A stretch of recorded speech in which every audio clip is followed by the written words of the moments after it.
BJP के agent जैसा काम कर रहा है।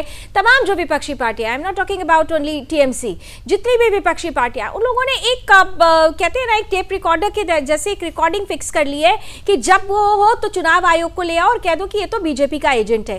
क्या आपको लगता है कि हर बार का ये आरोप ही कहीं ना कहीं से विपक्ष की क्रेडिबिलिटी पर सवाल खड़ा करता है और ये तय कर देता है पहले कि देखिए हार से पहले ही हार की हताशा एक रटाया बयान। एक चीज और इसी में ऐड कर दूं, इसी में एक चीज और ऐड कर दूं रावनी, आज सुबह कुछ देर के लिए लाइट चली गई थी किसी स्ट्रांग रूम में, उसको लेकर भी बखेड़ा खड़ा कर दिया कि ये चुनाव आयोग ने लाइट कटवा दी। इस पर मनोज अग्रवाल जी को सफाई देनी पड़ी। मनोज अग्रवाल जी ने कहा भैया हम बिजली विभाग नहीं है, मनोज अग्रवाल जी ने कहा हम बिजली विभाग नहीं, हम लाइट नहीं काटते और लाइट लाते हैं।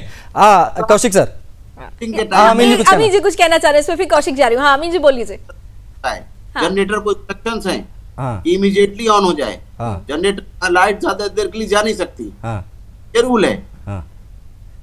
और वो हुआ भी वहां पर। खैर सुनील जी, जो सवाल था उसका जवाब चाह रहे हैं हम लोग। इसीलिए कह रहा हूँ जिन्होंने सरकार के इशारों पर काम किया है तो निश्चित तौर से राजनीतिक दल सत्ता में रहा है, और जिसने ऐसा चुनाव आयोग का ब्लूप्रिंट कहूं मैं तैयार किया या संवैधानिक ढांचा तैयार किया जहां केंद्र सरकार का कुछ हो सकता है से अब रहा हो या क्या है भारतीय जनता पार्टी कर रही होगी। लेकिन हाँ ये जरूर मैं इस बात को मान के चलता हूं थोड़ा 19-20 तो होता है, इसमें कोई दो राय नहीं है। केंद्र सरकार के इशारे पर केंद्र सरकार के बड़े अधिकारी, केंद्र सरकार के ऐसे डिपार्टमेंट होते हैं जहां निश्चित तौर से थोड़ा सा 19-20 चलता है। अच्छा अमीन जी इस पर कुछ रिएक्ट करना चाह रहे हैं सर, आपने जो कहा है ना उस पर अमीन जी। हाँ सर आप बेहतर बताएंगे, बताइए अमीन जी बताइए। कहता हूँ 19-20 होता है, अगर 19-20 होगा तो एक वोट से जीतता है और एक वोट से हारता है, ये आप गलत बयान है। देखिए एक वोट से जीतता है, एक वोट से हारता है, याद होगा आपको। मैं अमीन साहब उसकी बात ही नहीं, मैं अमीन साहब उसकी वोट बैंक की बात नहीं कर रहा, वो तो जनता निर्णय करती है। लेकिन जहां ट्रांसफर पोस्टिंग की बात रही, जहां चुनाव समय पर शिकायत की बात रही, मैं थोड़ा सा उस एंगल की तरफ ले जा रहा हूं। लेकिन देखिए एक चीज तो है ना, संवैधानिक संस्थाओं पर आरोप लगाना बहुत आसान होता है। जिसकी पार्टी होती है वो कह दिया जाता है संवैधानिक संस्थाएं उसके हिसाब से चलती हैं। लेकिन जब हम आरोप लगाते हैं और एक उंगली आरोप सामने वाले पर रखते हैं तो 4 उंगलियां अपनी तरफ भी होती है। संवैधानिक संस्थाओं पर आरोप लगाकर हम लोकतंत्र को कमजोर करते हैं और फिर विपक्षी कहता है कि हम तो लोकतंत्र बचाने निकले हैं। और जहां जीत रहे वहां दिक्कत नहीं है ना। देखिए ना केरला में कांग्रेस पार्टी जीत रही है, कोई दिक्कत नहीं, वहां ईवीएम ओके, चुनाव आयोग इज ओके, सब कुछ ठीक है मामला।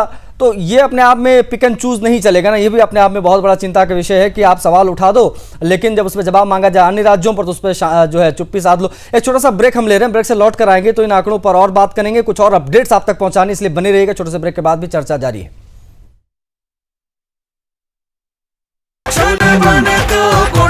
गोल्डी छोले मसाले, जहां जाएं रिश्ते बनाएं। गोल्डी लाए हैं फ्रेश लॉक टेक्नोलॉजी जो रखे मसालों को हर समय फ्रेश।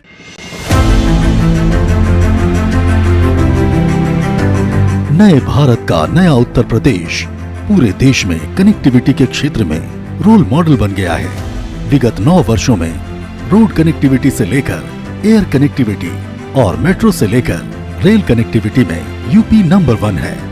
प्रधानमंत्री श्री नरेंद्र मोदी के मार्गदर्शन और माननीय मुख्यमंत्री योगी आदित्यनाथ के सतत प्रयासों से उत्तर प्रदेश विगत 9 वर्षों में सर्वाधिक एक्सप्रेसवे वाला प्रदेश बन गया है। सर्वाधिक अंतर्राष्ट्रीय एवं घरेलू एयरपोर्ट्स के साथ उड्डयन प्रदेश बन गया है। सर्वाधिक शहरों में मेट्रो यहाँ दौड़ती है। रैपिड रेल पहली बार यूपी में ही चली है। पहला इनलैंड वाटरवे वाराणसी से हल्दिया को जोड़ता है। स्वर्णिम संभावनाओं के खुले द्वार, समृद्धि की डबल इंजन रफ्तार।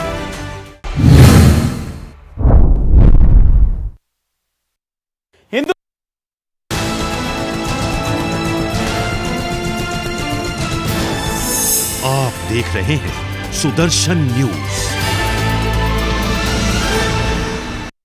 आज बहुत बड़ा दिन है, पूरे देश की निगाहें आज के दिन पर टिकी हुई हैं क्योंकि 5 राज्यों के चुनावी नतीजे सामने आ रहे हैं, 4 स्टेट 1 यूटी, और जो अपडेट सारी वो हम आप तक पहुंचा रहे हैं। पूरा पैनल हमारे साथ मौजूद है। इस वक्त की बड़ी खबर आपको बता दें, विजय के घर पर दफ्तर और सुरक्षा बढ़ाई गई है।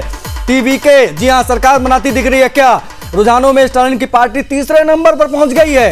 ये एक बहुत बड़ी खबर आपको बता दें, यानी डीएमके जो एग्जिट पोल